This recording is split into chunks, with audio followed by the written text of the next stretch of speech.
اور رحیم ہے، رحم فرمانے والا۔ شیطان الرجیم، بسم اللہ الرحمن الرحیم۔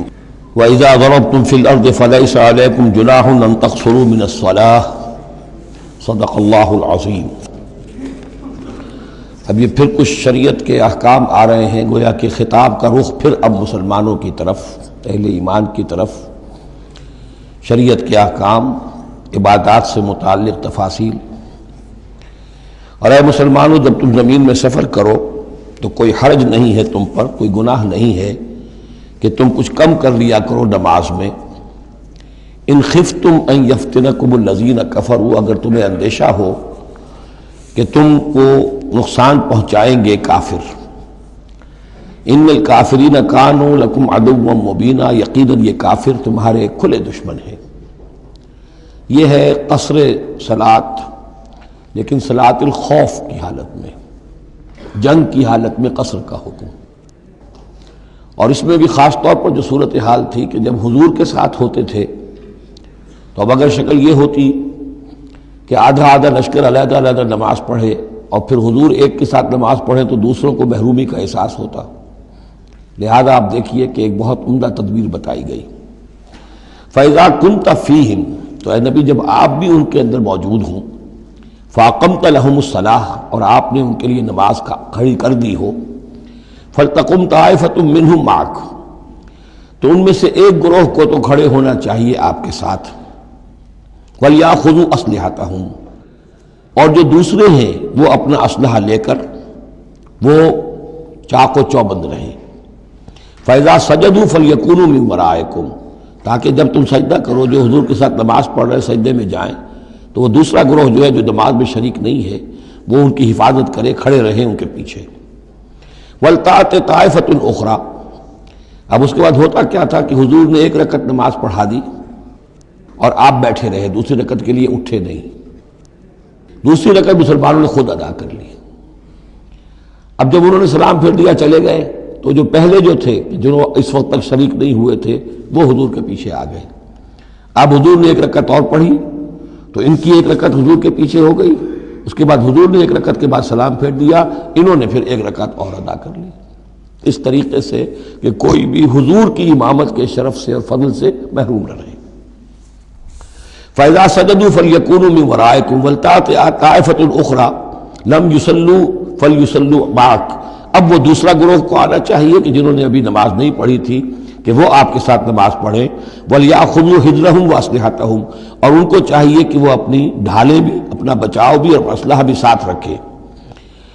وَدَّ الَّذِينَ كَفَرُوا لَوْ تَغْفُلُونَ عَنْ أَسْلِحَتِكُمْ وَأَمْتِعَتِكُمْ، یہ کافر تو اسی طاق میں رہتے ہیں، اسی امید میں رہتے ہیں کہ تم جیسے ہی غافل ہو جاؤ۔ وَدَّ الَّذِينَ كَفَرُوا لَوْ تَغْفُلُونَ عَنْ أَسْلِحَتِكُمْ، اپنے اسلحہ سے غافل ہو جاؤ، وَأَمْتِعَتِكُمْ، اور اپنے مال و اسباب سے، فَيَمِيلُونَ عَلَيْكُمْ مَيْلَةً وَاحِدَةً، تو وہ تم پر ایک دم ٹوٹ پڑے حملے کے اندر۔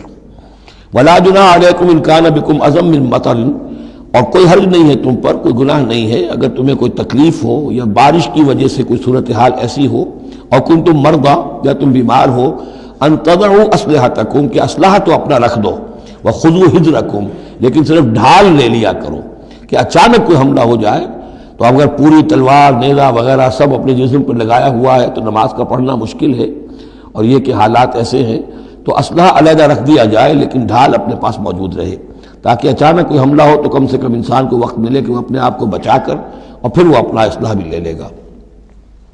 ان اللہ اعد للکافرین عذابا مہینا، یقیناً اللہ تعالیٰ نے کافروں کے لیے ایک بہت اہانت آمیز عذاب تیار کر رکھا ہے۔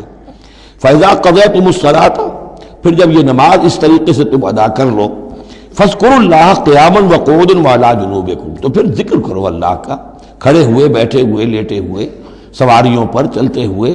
وہ ذکر جو ہے وہ ذکر کثیر، وہ صرف نماز کے ساتھ نہیں ہے، بلکہ جیسے سورہ جمعہ میں آیا ہے کہ فَإِذَا قُضِيَتِ الصَّلَاةُ فَانتَشِرُوا فِي الْأَرْضِ وَابْتَغُوا مِن فَضْلِ اللَّهِ وَاذْكُرُوا اللَّهَ كَثِيرًا لَعَلَّكُمْ تُفْلِحُونَ، ہر حال میں جب تم اللہ کو یاد رکھو، اللہ کا ذکر کرتے رہو۔ ادعیہ معصورہ ہیں، اوراد معصورہ ہیں، اوراد مسنونہ ہیں، ان کے سے اپنی زبان کو اور اپنے ذہن کو اور قلب کو ایمان کے ساتھ تر و تازہ رکھو۔ فَإِذَا اطْمَأْنَنْتُمْ، اور جب تمہیں امن حاصل ہو جائے، یعنی یہ نماز کی یہ کیفیت جو ہے یہ صرف اس شکل میں ہوگی کہ خوف ہے، صلاۃ الخوف۔ جب تمہیں امن حاصل ہو جائے، خوف جاتا رہے، فاقیموا الصلاۃ، پھر نماز قائم کرو، جیسے کہ نماز کے قائم کرنے کے آداب ہیں، اس کی شرائط ہیں۔ ان الصلاۃ کانت علی المؤمنین کتابا موقوتا، یقیناً نماز اہل ایمان پر فرض کی گئی ہے، فرض ہونے کی شکل میں اور وقت کے ساتھ۔ اس کی فرضیت ہے اور موقوت ہے، اس کے اپنے اوقات ہیں، اور اس اوقات کے ضمن میں آپ کو بتا چکا ہوں کہ حضرت جبرائیل نے 2 دن نماز آپ کو پڑھائی، ایک دن 5 نمازیں اول وقت میں، دوسرے دن 5 نمازیں آخر وقت میں، اور بتایا کہ ان کے مابین وقت ہے۔ وَلَا تَهِنُوا فِي ابْتِغَاءِ قَوْمٍ، اور دیکھو اس قوم یعنی اپنے دشمن کا پیچھا کرنے میں سست نہ بنو۔ اب تو یوں سمجھیے کہ جو حق و باطل کی جنگ ہے وہ آخری مرحلے کو پہنچ رہی ہے، اب آخری مرحلے پہ آ کے تھک نہ جانا۔ وَلَا تَهِنُوا فِي ابْتِغَاءِ الْقَوْمِ، ان کا پیچھا کرنے میں سست مت پڑو، ہمت نہ ہارو۔ ان تکونوا تعلمون، بڑے پیارے الفاظ ہیں، اگر تمہیں کوئی تکلیف پہنچتی ہے، الم پہنچتا ہے، بے آرامی ہے، فإنہم یعلمون تعلمون، تو کیا انہیں نہیں پہنچتا؟ انہیں بھی تو تکلیف پہنچتی ہے، وہ بھی جنگ کر رہے ہیں، وہ بھی زخم کھاتے ہیں، ان کے بھی لوگ مر رہے ہیں، وہ ساری تکلیفیں انہیں بھی پہنچ رہی ہیں، دشمنوں کو بھی۔ وَتَرْجُونَ مِنَ اللَّهِ مَا لَا يَرْجُونَ، اور تم اللہ سے امیدیں رکھتے ہو جو وہ نہیں رکھتے۔ تمہیں تو جنت کی امید ہے، تمہیں اللہ سے مغفرت کی امید ہے، انہیں تو یہ بھی نہیں ہے۔ تو اس اعتبار سے تمہیں تو ان سے کہیں آگے بڑھ جانا چاہیے۔ جو آخری آیت تھی سورہ آل عمران کی کہ یا ایھا الذین آمنوا اصبروا وصابروا ورابطوا، ان سے تو بڑھ جانا چاہیے صبر کے اندر، کہ تمہارا سہارا تو اللہ ہے، وما صبرک الا باللہ۔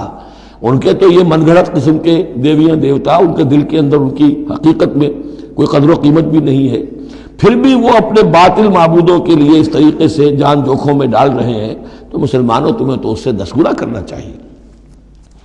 وَلَا تَهِنُوا فِي ابْتِغَاءِ الْقَوْمِ إِن تَكُونُوا تَعْلَمُونَ فَإِنَّهُمْ يَعْلَمُونَ كَمَا تَعْلَمُونَ وَتَرْجُونَ مِنَ اللَّهِ مَا لَا يَرْجُونَ وَكَانَ اللَّهُ عَلِيمًا حَكِيمًا، اور یقیناً اللہ تعالی علیم ہے اور حکیم ہے۔ اب یہ چند آیتیں آ گئیں اہل ایمان سے خطاب میں، اب پھر